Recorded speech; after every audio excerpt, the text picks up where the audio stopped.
Strap in, people, this is getting long. If you've ever wanted to know all the hows and whys behind our news media machine and wanted it explained to you in a comic book form, man, have I got the book for you. Hi, my name is Emily, I have a cold, and this is Blink Pop Shift. This, my friends, is The Influencing Machine, Brook Gladstone on the media. Brook Gladstone, currently the co-host of NPR's On the Media, is a media analyst du jour, and this book is a prime example. Money, politics, bias, this book has got it all. She uses comic book stylings to expertly present the historical, psychological, and sociological truths behind how the media influences society and vice versa. The book covers media from Caesar's Acta Diurna, the world's first daily news, to today's supposed internet filter bubbles. One of the best parts of the book points out biases that we should be aware of when watching any media, even this one. Not just the loudly touted liberal or conservative biases that everyone is so fond of, because hey, who doesn't love a good old-fashioned game of finger pointing? But the actual biases that affect all media and all media consumers, even you and me and YouTube. Here's a list of the 7 deadly biases. Commercial bias. I mean, it's called news for a reason. It's new. We all want to know the most current information. And an on-the-pulse awareness of what's happening is great, but isn't there a problem to all this newness? Newness steamrolls context. Follow-up stories do not drive the newness engine that media stories are so dependent on. If we only focus on the newest part of the story, we forego detailed analysis that would help us better understand the news. Understand, not just watch. And of course it works that way. And here's what I want you to think about. How are biases and incentives intertwined? Biases and incentives. Biases, incentives. All the incentives for media outlets is to get people watching and clicking on that story. Page views, people. Google Analytics, Nielsen ratings, ad dollars. When relying on advertisers, there is no incentive for producing understanding. That's why we have subbable. The bad news bias. Why is the news always filled with bad news? Tonight at 11, the threat of some new teenage drug fad. Common dinner foods that might kill you. The creeping horrors of communism or socialism or immigrants or the welfare state or whatever. Research at The Ohio State University has shown that we have a built-in negativity bias. Our brains are more sensitive and thus more reactive to bad news. I'm so sorry, your dog died. What? I had to keep you watching somehow. The bias, which is essentially considered innate because it can be found in very young children, essentially means that your brain is spending far more processing power on bad news because it is trying to prevent recurrences and keep you safe. We simply care more about bad news, and for media outlets, caring means watching. Caring means watching.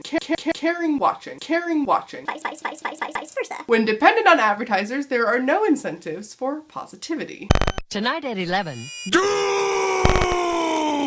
The status quo bias. Because we use our current state as a reference point, any change is often seen as a loss. Things are okay, right? Proposing drastic changes won't help the situation, so let's just continue on as we are. As Andrew Klein's Rhetorica, a site dedicated to unraveling the cloak and dagger of media and politics, puts it, the news media believe the system works. The press spends vast amounts of time in unquestioning coverage of the process of political campaigns, but less so on the process of governance. This bias ensures that alternate viewpoints on how the government might run or what it might do are effectively ignored. Sure, question the player, but don't change the game. Once again, there are no incentives for investigating the potentials of major change. Access bias. This one is pretty simple. The news can only tell you what they can get access to. From battlefield to corporation to the hallowed halls of government, journalists are corralled by those who are willing and able to give them access. And as you might guess, such access is rarely free. But freedom of the press, you wail! Ah yes, but that legal protection of publishing does not obligate the military,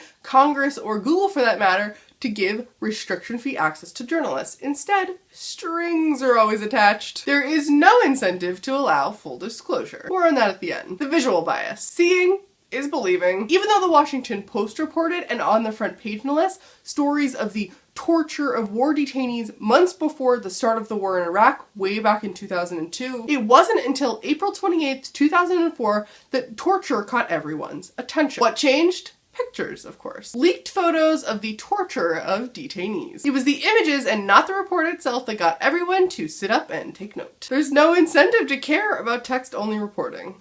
Narrative bias. Don't you just love a good story? Stories are great. They have quirky characters and clear plot lines and beginnings and middles and ends and climax and resolution. We love stories, but we might love them a little too much, especially when it comes to the news. Science stories explaining new discoveries get tacked on conclusions. War reports get tidied up and zoomed in until they are clear, understandable storylines. Facts are arranged to fit the narrative. As John put it in an early episode of Crash Course US History, much of what we learn about American history, like all history, has been cleaned up to conform to our mythological view of ourselves. There is no incentive for loose ends. Fairness bias. Joe from It's Okay to Be Smart posted a great example of this one recently. What does this have to do with bias? Well, to be seen as fair and balanced, they present both sides of the story no matter how woefully disproportionate they are. Even if one side is misrepresenting the facts or even outright lying, the media favors balance even if it distorts the truth. Because most people don't fact check their own news, there's no incentive for real balance, only the semblance of it. What do we do in the face of all these biases? And yes, I know the light has changed. Change the incentives, of course, and technology can help. The internet, for example, is replacing our historical focus on objectivity with an ethic of transparency. And our general skepticism rewards transparency. If you want to learn more about incentives,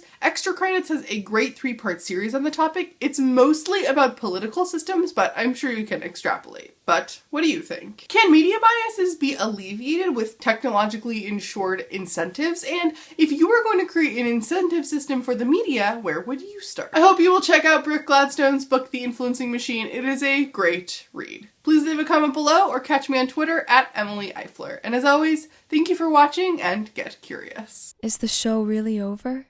Even though the Washington Post reported, and on the front page no less, storchers? That's apparently torture stories. Storchers. Tonight at 11! Tonight at 11! Tonight at 11!